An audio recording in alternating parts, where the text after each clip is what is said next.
Yes, Mr. Karadžić, please continue. Hvala, molim da se... Thank you. As for the transcript and for the trial chamber too, could my indication of the mistakes made by the prosecution in terms of proving joint criminal enterprise, could that be translated and could that be in the transcript? Primarily, when was the joint criminal enterprise established or formed, and then how, and so on and so forth. They're going to trip over the fact, they, the prosecution, are going to trip over the fact that the Serbs kept giving concessions all the time in order to prevent a war. We have superb evidence here. The late Vance, not Harland, who's taking notes. In 1992, he informed Genscher that Dr. Karadžić wishes to avoid war at all costs. How would it be possible to realize any kind of joint criminal enterprise without a war? AJC, as represented by the OTP. However, the prosecution says, and keeps saying, that the Serbs were not supposed to have any claims of their own as far as Bosnia is concerned, that they were overdoing it, and so on and so forth.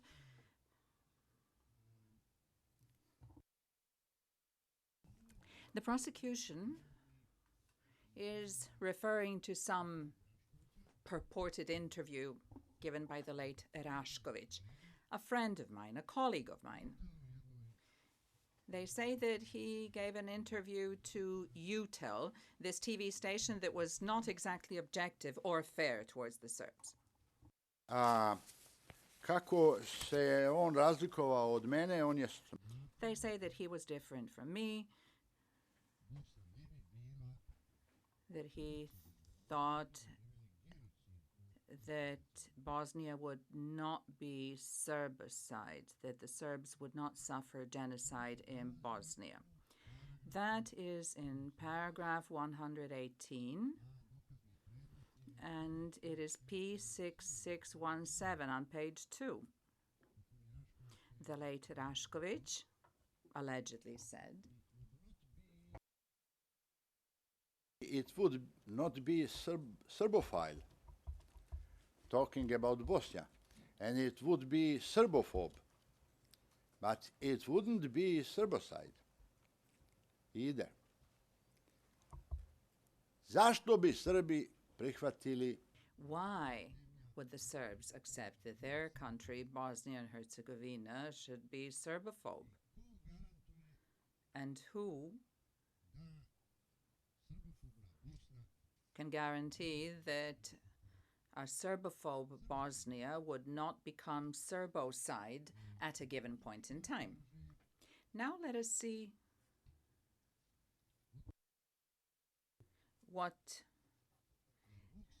not what Vox says, because Vox said in 1990 what would happen to Serbs in Islamic Bosnia, and a year later, when they were criticized, they again published this text and said, well, we were just joking a year ago. Such jokes are never told in Bosnia. Also, the way people do not talk about a rope in the home of a hanged person. We understood that, and we were right. Take a look at this. Take a look at what Ganić is saying to President Tuđman, D1143, that's the number. Ganić says, Vi znate da će nam svet you know that the world is going to let us marginalize the Serbs in Bosnia and Herzegovina. In the same exhibit at another section, he says, we are going to marginalize the Serb entity in Bosnia and Herzegovina. That is that Serbophobe component, I guess. So it's not Vox. It's the number 2 man of the Muslim authorities in Bosnia and Herzegovina who is saying that. He is saying that he's going to marginalize the Serbs and that he is going to marginalize the Serb entity. Whereas he and his people are planning to import 4 million Turks, the alleged descendants of Bosniaks, and regularly they are bringing in illegally Muslims from Sandžak just to vote there. And their only objective is to artificially change the ethnic picture of Bosnia and Herzegovina. And the prosecution says that it was Karadžić who wanted to change the ethnic picture of Bosnia and Herzegovina. And, of course, they're fabricating evidence, inventing it, because there is no proof of any such thing.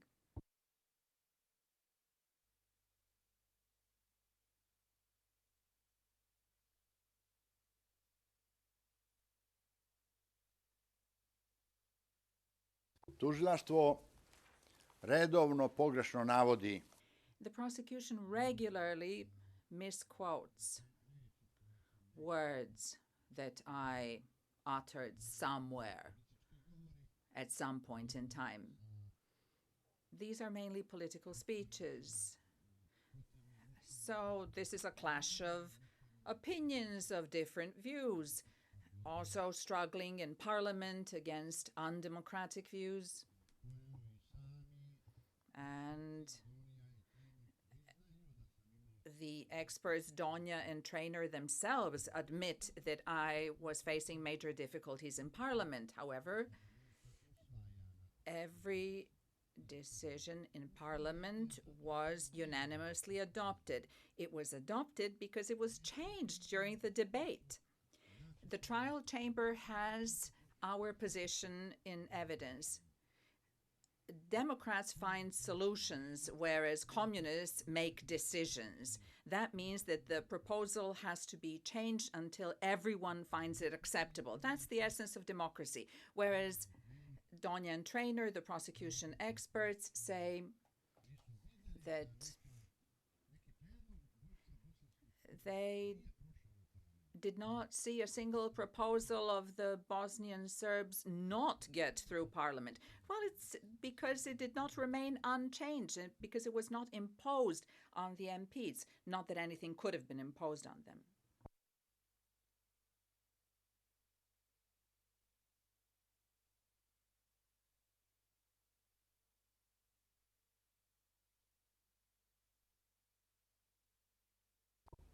Tužilaštvo kaže kako... The prosecution says that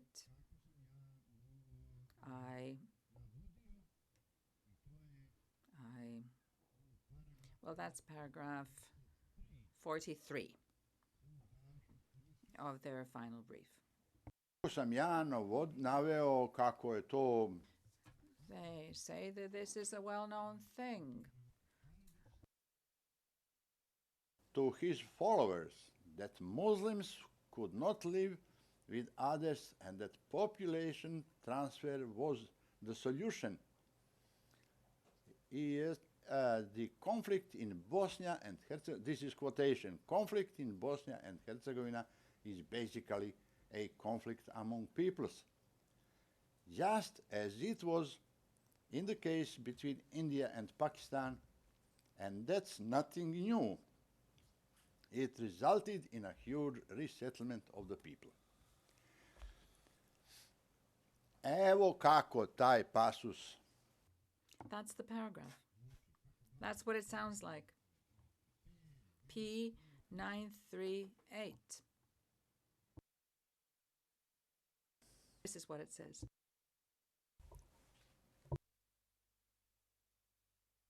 To je strana 36. It is page 36, like P12, page 18 through 20. Stupidity. A A ja sam u originalu rekao idiot. I said how idiotic. Imagine how idiotic this is. That's what I said in the original. How idiotic it would be to create war in Bosnia. Stupidity. The conflict in Bosnia and Herzegovina is basically a conflict among peoples. Just as it was the case between India and Pakistan, and that's nothing new. I onda kaže, And then this is what it says. nisam rekao it resulted. It is, I didn't say it resulted. and with a huge resettlement or exchange of people. Dakle, to je moj stav prema... So that's my position towards the instigation of interethnic wars and population resettlements. However, this was butchered by the prosecution, and they are misrepresenting it, saying that on the 14th of February, 1992, actually this was earlier, or no, later, but the 14th of February as well, 1992, that is P12. Rekao da muslimani ne... That I said the Muslims could not live with others. However, they omit to say that where fundamentalism arrives, people cannot live together.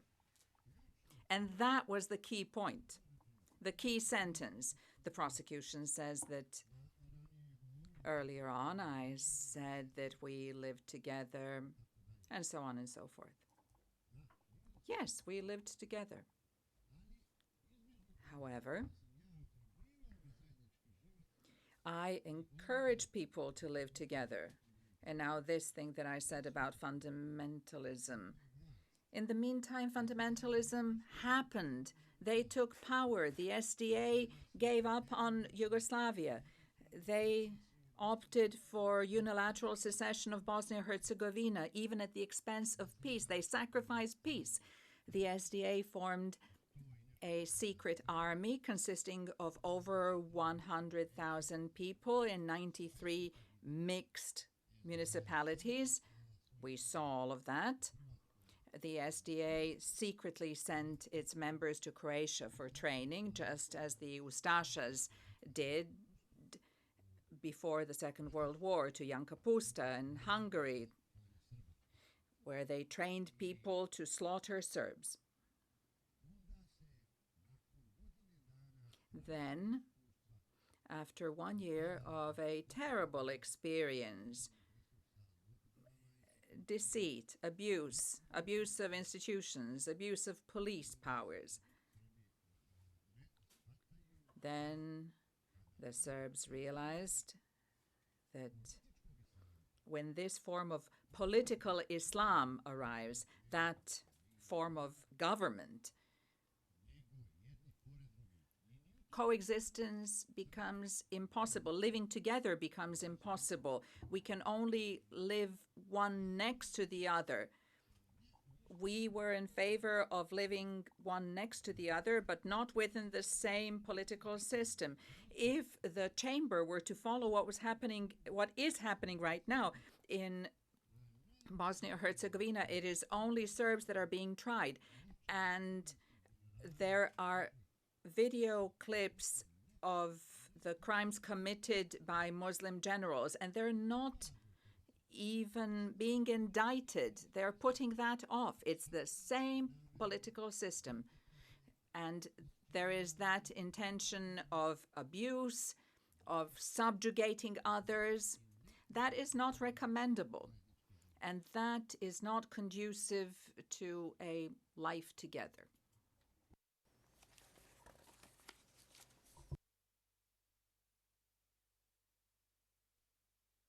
Tužilaštvo, međutim, predstavlja... However, the prosecution portrays the Serbs as vagabonds who are sticking a thorn into a healthy leg in peacetime.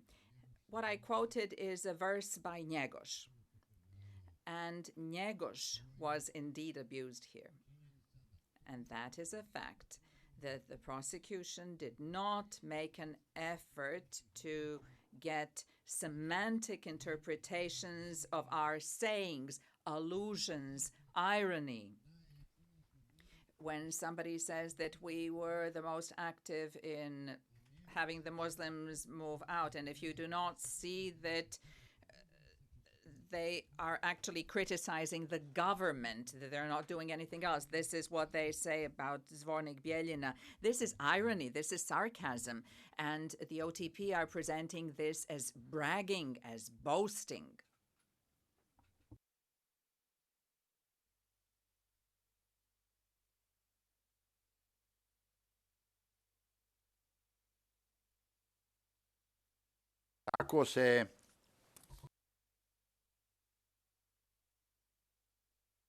Tako se moji navodi Njegoševih stihova When I quote Njegoš's verses, if you were to put them all in one pot, a broth could not be blended together. This is poetry from the mountain wreath that has been admitted into evidence. I cannot find the page reference right now, but this is a verse by Njegoš. Just like what I referred to earlier on was. But in somebody else's language, a person cannot understand that. But they should have made an effort to get this interpreted properly rather than dragging Njegoš through court.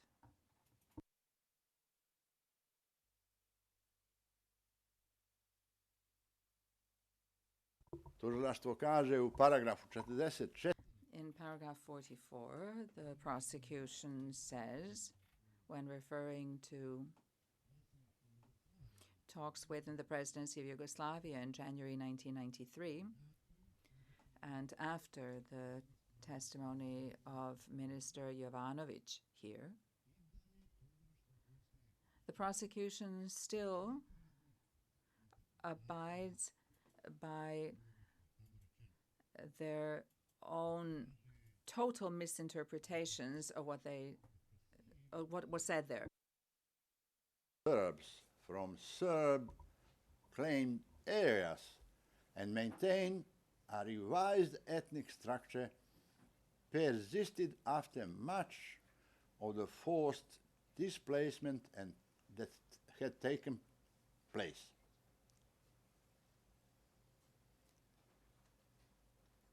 Pre svega nije promenjena struktura. First of all, the structure was not changed because the obligation to return was always proposed by the Serb side and guaranteed as well.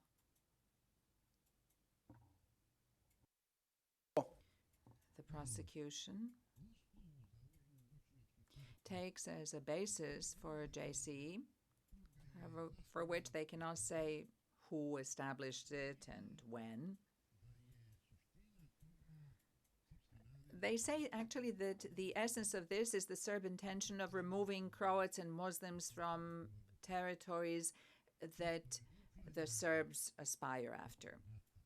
Because during the war, removing civilians from areas of combat is an obligation. Then the prosecution thought of saying permanent removal, and then they added forcible removal.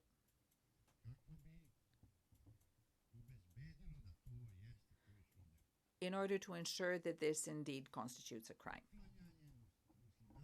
The removal of Muslims and Croats from territories that the Serbs aspire after, which is not a crime, was never the plan of the Serbs. Rather, it was the struggle of Karadžić, Krajišnik, and all others not to grab too much, that we should not take 5 Muslim villages for the sake of one Serb village, and that we should not create disgruntled people. That is paragraph 46, where the prosecution says in their brief that I said that the Drina is pure? This is a discussion where we are preparing for a conference.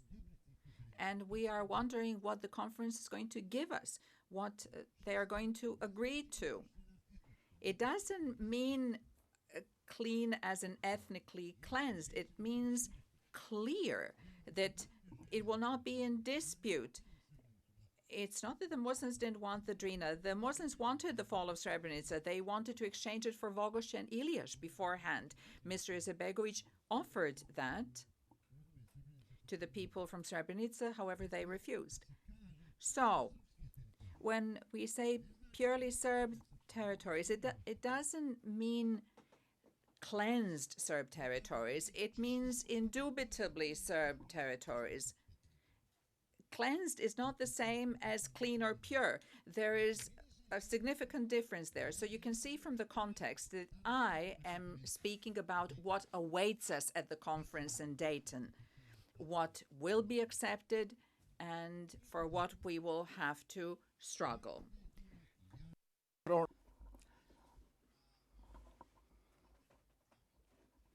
In defense of the Owen-Stoltenberg plan in 1993,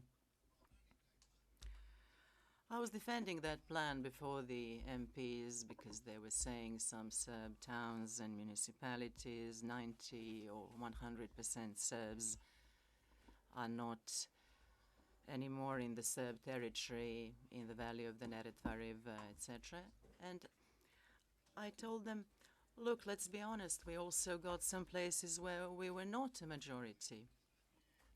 And the prosecution portrays this as my bragging about the success in grabbing other people's territories, whereas I was persuading the parliament to accept the Owen-Stoltenberg plan. It was partly unfair to us too, but it can't be fair only to us. In the same municipalities along the Drina River before the war and when the war began, we were offering to the Muslims to establish their own municipalities.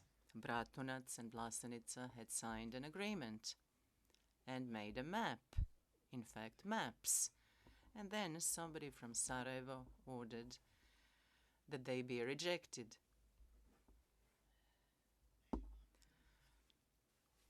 So, no word about driving people out or taking over power. We already had power. In Zvornik, a plan had been made for 2 municipalities to exist, and to this day 2 municipalities exist, as they did during the war.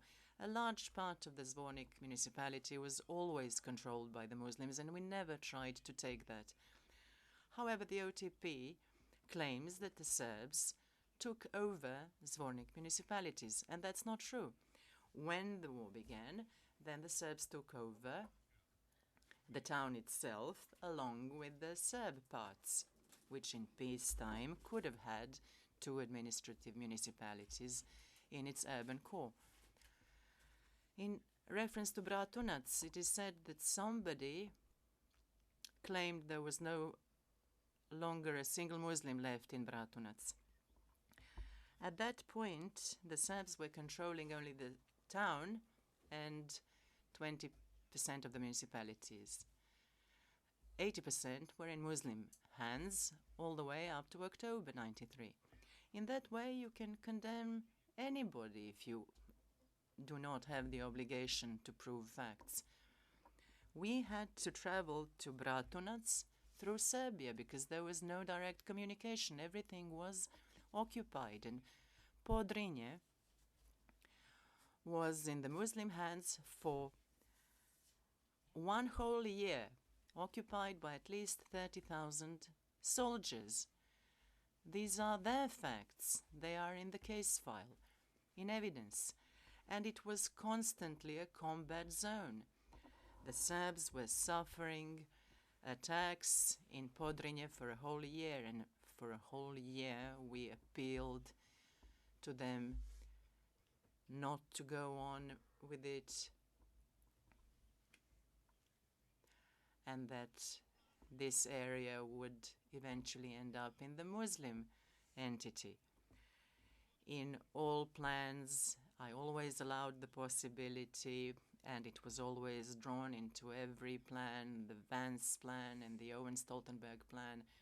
It was always envisaged that Muslims would have 80% of the territory in the Drina Valley.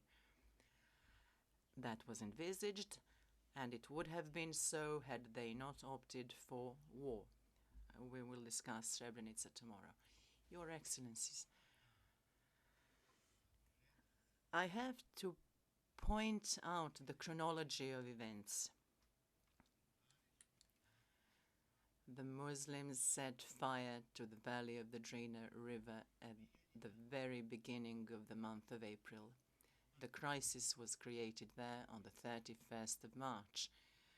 We saw a document here of the Croatian Intelligence Service and the Croatian Defense Council showing that Captain Karadžić was sent to Bijeljina on the 31st of March to take over power. And then he really captured Bijeljina, took control of it. His snipers controlled the entire town from the water tower and from the high rises.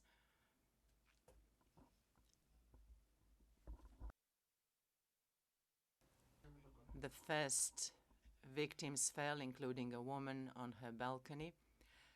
And then the crisis staff of that municipality, not the SDS crisis staff, got together to discuss what to do next. And then the OTP claims that the SDS invited Arkan to come to Bijeljina. I believe even in the indictment and the pre-trial brief, they say the crisis started when Arkan crossed the border. Arkan crossed the border 15 hours after combat started. And on that very day, Arkan himself told the reporter,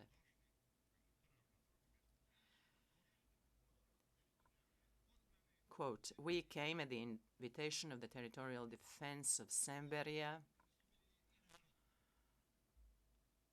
and the people." A year later, in another interview, he said we were invited by the SDS because the SDS at that time was equated with the Serbian people. I have to find that sentence. But on that day, Arkan said what he said, that he had been invited by the territorial defense.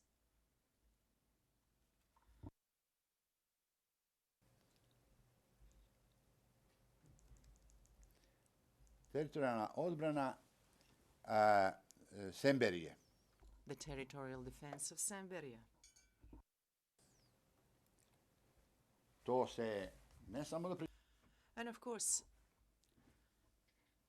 they not only failed to mention this, they falsified.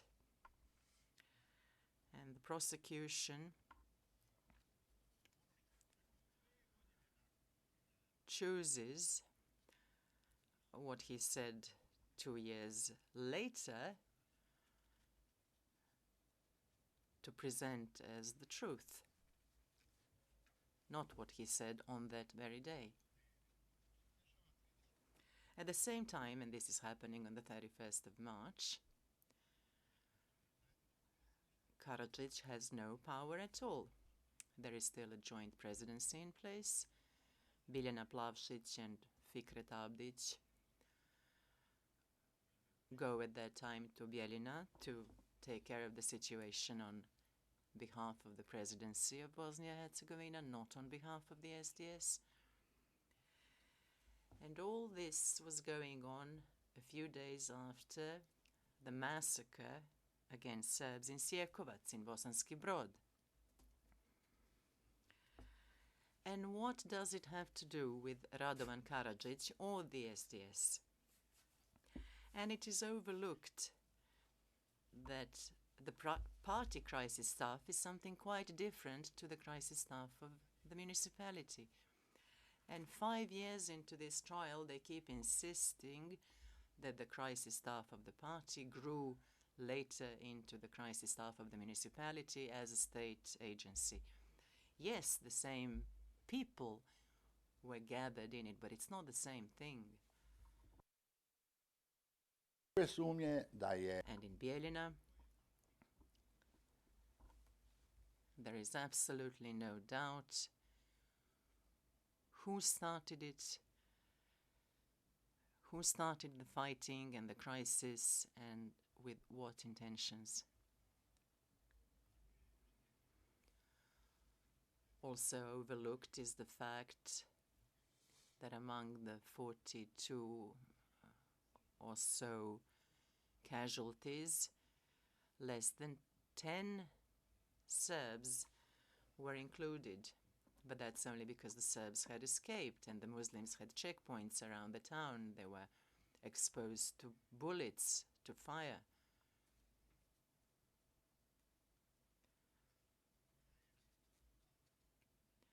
The fire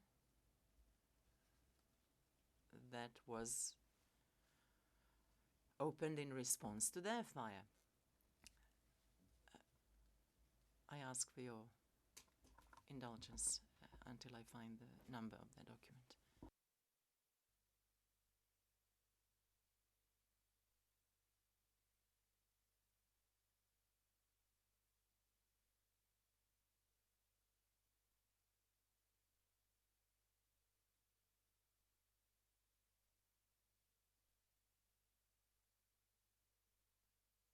Pri tome se I dalje drži da je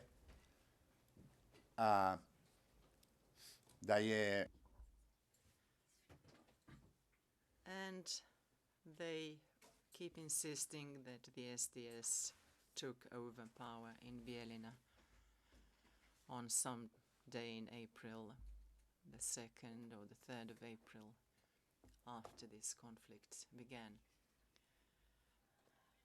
Although witnesses from Bijeljina confirmed here that there was no change in government. Nobody took over power. The same authorities were in place on the 31st of January 1991 as on the 31st of January 1995. There was no takeover. ovdje je rečeno I kako je Karadžić It is also said here that Karadžić awarded Arkan, gave him a medal. Arkan was never decorated by Karadžić. He was decorated according to a proposal to decorate a unit consisting of 2 detachments. And that was a unit that was not in Bosnia-Herzegovina in 95 or in 92. And in 95, when they offered their services, they were accepted and they were placed under the command of the army and the police, and there was no love lost between that unit, Arkan's unit, and the army.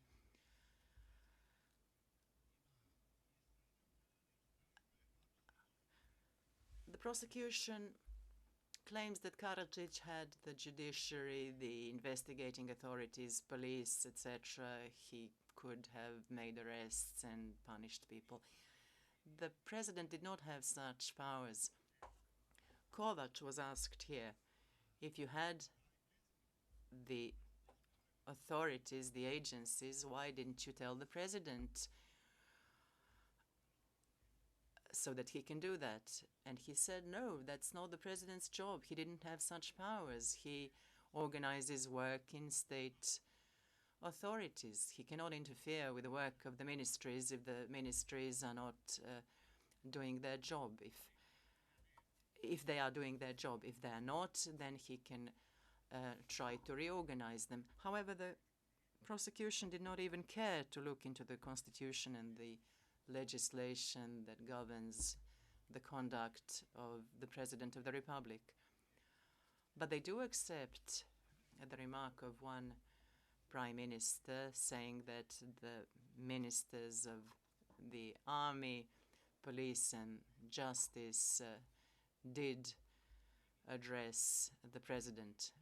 When there is a war on, of course, it's the obligation of these ministers to address the President to see how these organs are going to be resubordinated to the army, because that needs presidential approval.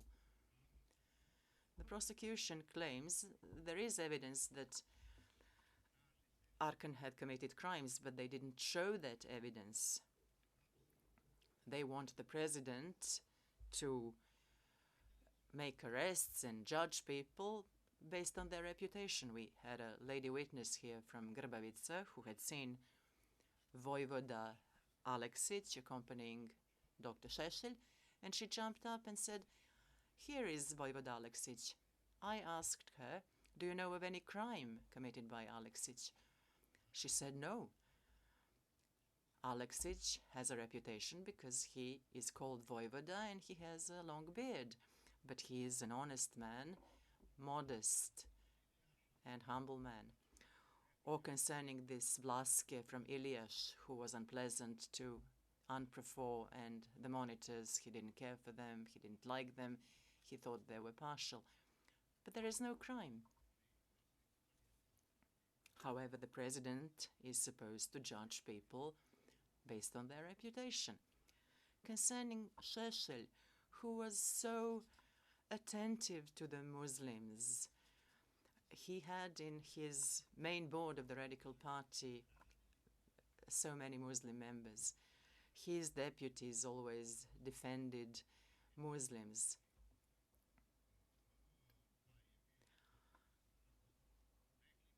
His reputation, nevertheless, is that he is against Muslims, and some people always exaggerate that reputation, just as they speak of Karadžić, although the High Representative recently said that the Muslims never had a better friend than Karadžić.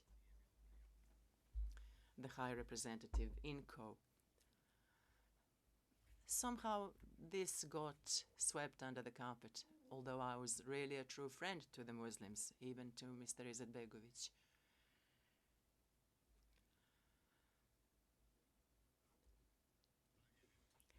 But my obligations toward my own people cannot be set aside for the sake of friendship.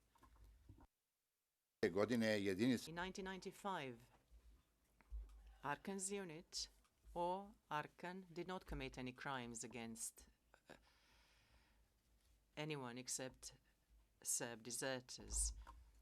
And the very next day, their powers to bring deserters into custody were revoked.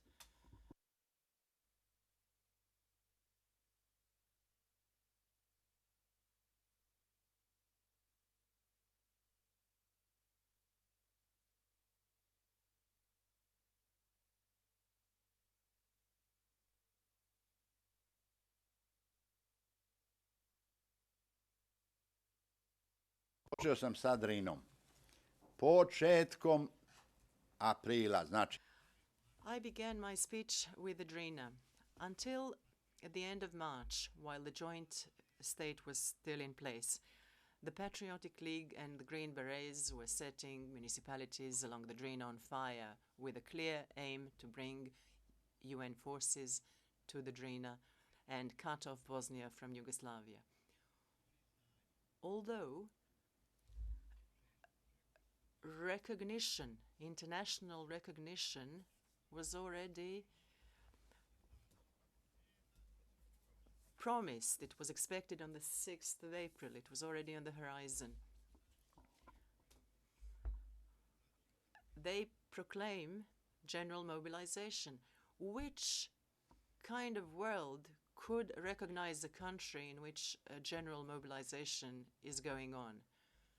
However, the international community did this in our case. It says that Izetbegovic was against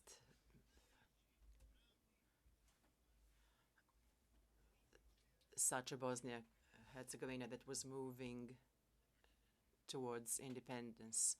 And the greatest experts of this world said that recognition was a mistake. Lord Carrington, Badinter, Owen, Vance, Bosnia should not have been recognized before all the three peoples had agreed on it. So they had recognition promised to them already, and they still set fire on Foča, Zvornik, Bijeljina. And of course, they failed. They set fire to Bratunac only later, towards the end of April, and in early May, Judge Zekic was killed.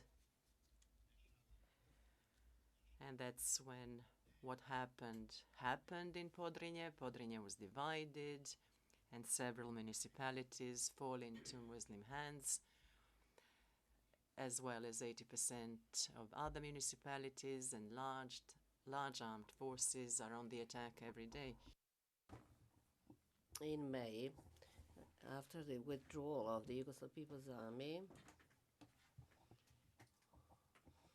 municipalities were set to fire in the valley of the river Sana. And now we have to defend ourselves from accusations in terms of what we did and what it is that we wanted in the municipalities in the Bosnian Krajina, which are municipalities Ključ, Sanski Most, Prijedor, and Bosanski Novi on the river Sana. The prosecution does not have an explanation why the war in those municipalities started only some 6 to 8, or rather 7 weeks after the outbreak of the war in Bosnia and Herzegovina. They didn't even try to explain why did not those Serbs immediately start to implement their plan on expelling the Muslims from Republika Srpska. During that time, the Serbs were offering to Muslims in Sanski Most and in Prijedor to form their own municipalities and their own police stations, whereas the prosecution says that the Muslim policemen were fired. Those who refused to sign a declaration naturally opted for their own municipalities, for their own police stations, but they could have remained in the Serbian one. So until the 22nd of May, until the incident in Hambarine in Prijedor, there was no war. On the 29th of April, an order came to the police station of the MUP of Bosnia and Herzegovina, which was based on the decisions of the presidency of Bosnia and Herzegovina, saying that an attack should be mounted against the army and control of the Prijedor municipality taken. That is when the Serbs actually consolidated their own municipality and took control of that part, but they still offered to the Muslims to form their own municipality. And they tried. They went to Ljubija to form their own municipality and their own police station. Then the order came that that is not to be done, but that combat should be embarked on. And the combat started only on the 22nd of May because the JNA had withdrawn on the 19th of May. The Hambarine incident was caused by the Muslims, not by the Serbs. Kozarac was next. Muslim population of Karadžić passed through Serbian and Muslim lines and took shelter in the city of Prijedor, which was Serb controlled. And the Serbs actually called the civilians to take shelter and to find shelter with their relatives or their friends, Serbs in Prijedor. Why did war break out in the valley of the river Sana? D3904 will explain that squarely.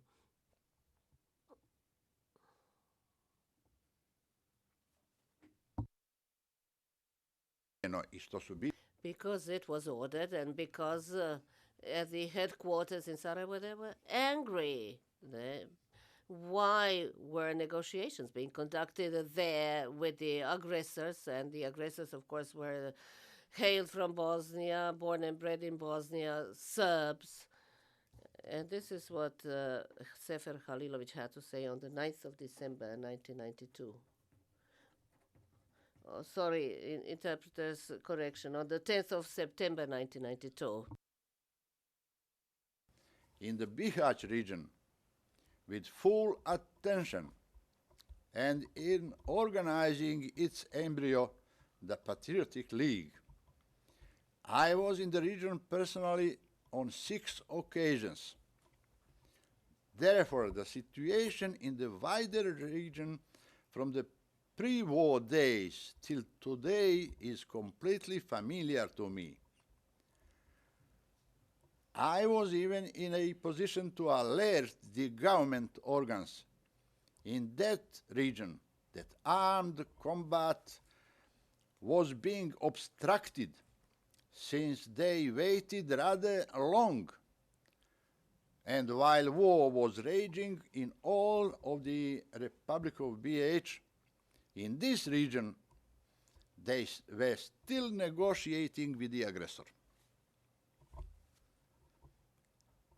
Naravno, of course, at the end of May, this bore fruit, so that after Hambarine and Kozarac, on the 27th of May, simultaneously in a number of places, including in Ključ, conflicts broke out, Sanski Most as well, and on the 30th of May, they attacked Prijedor from 5 directions and reached the center of the city, causing casualties and causing problems. And what happened then? Radio Prijedor announced that civilians should withdraw. And after they had lost, the army took prisoner about 2,000, as it is written. The first Krajina court took prisoner about 2,000 Green Berets and handed them over to the investigation organs. All these men had to be accommodated somewhere. Of course, the government, the authorities in Pala didn't know anything about that. They had no contacts whatsoever. This was also confirmed by Srđo Srđić, that about what was done then, nobody asked Karadžić or Krajišnik. And what did they do? They requested a detention unit to be made available because the one which they had was too small. So they got one in the Omarska factory, where also before that and after that other people were accommodated. On one occasion, refugees; on other occasions, the army of the troops of Republika Srpska. So they got what they asked for. The prosecution says that they were detained there, civilians were detained there. This investigating center, Omarska and Keraterm, was not without investigations for a single day. Every day, professional staff was conducting investigations to see who of the people there were prisoners of war and who were criminals, war criminals, and who was to be released. And 60% of the people were released from Omarska. Many were arrested, many more were arrested, and many more were found there than had participated in combat. 40% of those people were transferred to Manjica. Ed Vuliami, who was the microphone is on, who was in Prijedor only once. He wrote a good report. I'll give you the reference in a minute. He says, in his report, I passed through a Muslim village outside of Prijedor. It was intact. There was just a white cloth hanging on the windows. The people were going about their daily work, etc. And I also saw Kozarac, which was demolished. Then there is his interview with two Muslims. One Muslim says to him, I didn't take part in the fighting. They found me in the street. They took me prisoner and took me to Omarska. When they found out that I had not participated in the fighting, they set me free. I wanted to get to Ternopolje as soon as possible because it is safe there. That's what he said.